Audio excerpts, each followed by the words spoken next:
નમસ્કાર. ચાલો આજે વાત કરીએ એક એવા વિષય પર જે ક્યાંક ને ક્યાંક આપણા બધાના જીવન સાથે જોડાયેલો છે. Heart attack. આપણે એને મેડિકલ ભાષામાં માયોકાર્ડિયલ ઇન્ફાર્ક્શન કહીએ છીએ. પણ સામાન્ય ભાષામાં એનો અર્થ શું છે? આવું કેમ થાય છે? ચાલો આજે આખી વાતને સરળ રીતે સમજીએ. હવે એક ક્ષણ માટે વિચારો, બધું જ બરાબર ચાલી રહ્યું હોય અને અચાનક કોઈની તબિયત બગડે. ફિલ્મોમાં તો આપણે જોયું જ છે, પણ વાસ્તવમાં એક ક્ષણે હૃદયની અંદર શું થઈ રહ્યું હોય છે? એ કઈ જૈવિક પ્રક્રિયા છે તે શરૂ થઈ જાય છે? ચાલો એને નજીકથી જાણીએ. તો સૌથી પહેલાં એ સમજીએ કે આ હાર્ટ એટેક છે શું. આ શબ્દ આપણે રોજબરોજની વાતચીતમાં વાપરીએ છીએ, પણ એ ફક્ત છાતીમાં દુખાવો નથી, એનાથી ઘણું વધારે છે.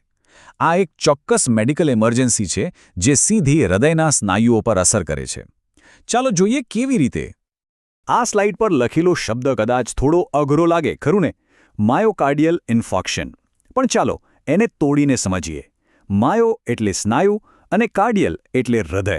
તો માયોકાર્ડિયમનો મતલબ થયો હૃદયના સ્નાયુ. અને ઇન્ફાર્ક્શનનો સીધો અર્થ છે લોહી ન મળવાને કારણે કોઈપણ પેશીનું મૃત્યુ થવું. તો સાવ સરળ શબ્દોમાં હાર્ટ એટેક એટલે હૃદયના સ્નાયુઓનું મરવા લાગવું. આટલું સમજવું ખૂબ જ જરૂરી છે. જુઓ, આખી ઘટના છે ને એક ડોમિનો ઇફેક્ટ જેવી છે. બધું શરૂ થાય છે હૃદયને લોહી પહોંચાડતી નળી એટલે કે ધમનીના બ્લોકેજથી. આ જ ધમનીઓ હૃદયને જીવંત રાખવા માટે ઓક્સિજન પહોંચાડે છે. હવે જ્યારે આ પાઇપલાઇન જ બંધ થઈ જાય તો ઓક્સિજનનો સપ્લાય પણ બંધ, અને શરીરના કોઈપણ અંગની જેમ ઓક્સિજન વગર હૃદયને સ્નાયુ પણ લાંબો સમય જીવી નથી શકતા અને બસ એમ મરવા લાગે છે. આ જ છે હાર્ટ એટેક. ઓકે, તો આપણે એ તો સમજ્યા કે હાર્ટ એટેક શું છે. પણ મોટો સવાલ તો એ છે કે આવું થાય જ શા માટે? કઈ એવી વસ્તુ છે જે આખી સાંકળ પ્રતિક્રિયા શરૂ કરે છે? ચાલો હવે એ કારણો અને જોખમો પર નજર કરીએ જે આટલી ગંભીર પરિસ્થિતિ ઊભી કરે છે. આ બધી તકલીફનું મૂળ મોટાભાગના કિસ્સામાં એક જ શબ્દમાં છુપાયેલું છે: એથેરોસ્ક્લેરોસિસ. આને સમજવા માટે ઘરની કિચન સિંકની પાઇપનો વિચાર કરો.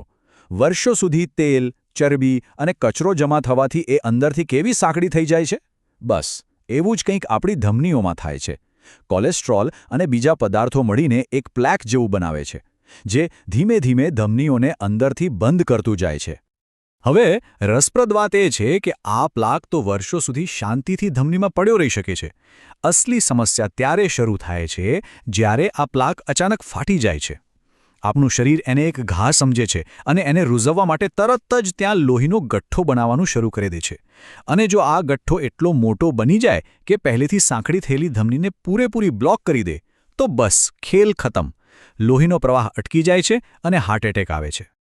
એક વાત સમજવા જેવી છે કે બધા હાર્ટ એટેક સરખા નથી હોતા. ડોક્ટરો એને મુખ્યત્વે બે પ્રકારમાં વહેંચે છે, જે ઇસીજી રિપોર્ટ પરથી ખબર પડે છે. પહેલો છે સ્ટેમી, જેમાં ધમની પૂરેપૂરી બ્લોક થઈ જાય છે. આ એક મોટી ઇમરજન્સી છે. અને બીજો છે એનસ્ટેમી, જેમાં ધમની થોડીક જ બ્લોક હોય છે. ભલે તે ઓછો ગંભીર લાગે, પણ એમાં પણ તાત્કાલિક સારવારની જરૂર તો પડે જ છે. આ બંને વચ્ચેનો તફાવત જ આગળની સારવાર નક્કી કરે છે. તો સવાલ એ છે કે આવું થવાનું જોખમ કોને વધારે હોય છે? જુઓ, અમુક જોખમો એવા છે જે આપણા હાથમાં નથી, જેમ કે આપણી ઉંમર, આપણું જેન્ડર કે પછી આપણી ફેમિલી હિસ્ટ્રી. પણ અને આ સૌથી સારી વાત છે, મોટાભાગના જોખમી પરિબળો એવા છે જે આપણા પોતાના કંટ્રોલમાં છે, જેમ કે ધૂમ્રપાન, બ્લડ પ્રેશર, ખાવા પીવાની આદતો. આ બધી પસંદગીઓ આપણા હાથમાં છે. હવે જે વાત કરવાના છીએ એ કદાચ આખા વિશ્લેષણનો સૌથી અગત્યનો હિસ્સો છે. કારણ કે જોખમો વિશે જાણવું એક વાત છે, પણ જ્યારે હાર્ટ એટેક આવી રહ્યો હોય ત્યારે એના સંકેતોને ઓળખવા એ બિલકુલ બીજી અને ખૂબ જ જરૂરી વાત છે. સમયસર એને ઓળખી લેવાથી કોઈનો જીવ બચી શકે છે. ફિલ્મમાં બતાવે છે એવો તીવ્ર દુખાવો હંમેશા નથી હોતો. મોટાભાગના લોકો એને છાતી પર ભારેપણું કે દબાણ તરીકે અનુભવે છે, જાણે કોઈએ છાતી પર મોટો પથ્થર મૂકી દીધો હોય. અને સૌથી મોટી નિશાની એ છે કે આ તકલીફ આરામ કરવાથી કે પોઝિશન બદલવાથી મટતી નથી. આ એક મોટો રેડ ફ્લેગ છે. પણ યાદ રાખજો, હાર્ટ એટેક એટલે હંમેશા છાતીમાં દુખાવો જ નહીં. ખાસ કરીને મહિલાઓ અને ડાયાબિટીસના દર્દીઓમાં લક્ષણો અલગ હોઈ શકે છે, જેમ કે આ દુખાવો હાથ, ખભા, જડબા કે પીઠમાં પણ ફેલાઈ શકે છે. એની સાથે અચાનક શ્વાસ ચડવો, ઠંડો પરસેવો વળવો, ચક્કર આવવા કે પછી ગેસ જેવું લાગવું, આ બધા પણ હાર્ટ એટેકના જ સંકેત હોઈ શકે છે. આને ક્યારે અવગણવા ના જોઈએ. જેવી કોઈ વ્યક્તિ આ લક્ષણો સાથે હોસ્પિટલ પહોંચે, ડોક્ટરો માટે સમય સામેની રેસ શરૂ થઈ જાય છે. તેઓ તરત જ 2 મુખ્ય ટેસ્ટ કરે છે. પહેલો છે ECG, જે હૃદયના ઇલેક્ટ્રિકલ સિગ્નલને માપે છે, અને બીજો છે લોહીનો ટેસ્ટ, જેમાં ટ્રોપોનિન નામના એક ખાસ પ્રોટીનનું લેવલ ચેક થાય છે. જ્યારે હૃદયના સ્નાયુઓને નુકસાન થાય ત્યારે આ પ્રોટીન લોહીમાં ભળી જાય છે. આ બંને ટેસ્ટ મળીને લગભગ પાક્કું કરી દે છે કે હાર્ટ એટેક છે કે નહીં. એકવાર કન્ફર્મ થઈ ગયું કે હાર્ટ એટેક છે, પછી તો એક સેકન્ડ કિંમતી છે. ડોક્ટરોનું એક જ લક્ષ્ય હોય છે: બંધ થયેલી ધમનીને બને એટલી જલ્દી ખોલવી. કારણ કે જેટલો વધુ સમય લોહીનો પ્રવાહ બંધ રહેશે, એટલું જ હૃદયના સ્નાયુઓને પરમેનન્ટ ડેમેજ થશે. ડોક્ટરોની ભાષામાં કહીએ તો ટાઈમ ઇઝ મસલ, સમય એટલે સ્નાયુ. ઇમરજન્સી રૂમમાં છે ને, ડોક્ટરો ઘણીવાર એક શોર્ટકટ યાદ રાખે છે, જેને મોના કહેવાય છે. M એટલે મોર્ફિન, જે સખત દુખાવામાં રાહત આપે છે. O એટલે ઓક્સિજન, જેથી હૃદયને મદદ મળે. N એટલે નાઇટ્રોગ્લિસરીન, જે લોહીની નળીઓને પહોળી કરે છે. અને A એટલે એસ્પિરિન, જે લોહીના ગઠ્ઠાને વધતો અટકાવે છે. આ તાત્કાલિક સારવારથી પરિસ્થિતિને કાબૂમાં લેવામાં મદદ મળે છે. પણ આ મોના તો ફક્ત પ્રાથમિક સારવાર છે. સમજુ કે આગ બુઝાવવા માટે પહેલો પાણીનો છંટકાવ. અસલી અને અંતિમ ઉકેલ તો એક જ છે: પેલી બંધ થયેલી ધમનીને ખોલવી. આ સ્લાઇડ પર લખ્યું છે એમ મુખ્ય ધ્યેય એ જ છે કે બ્લોકેજને હટાવીને હૃદયના એ ભાગમાં ફરીથી લોહીનો પ્રવાહ શરૂ કરવો.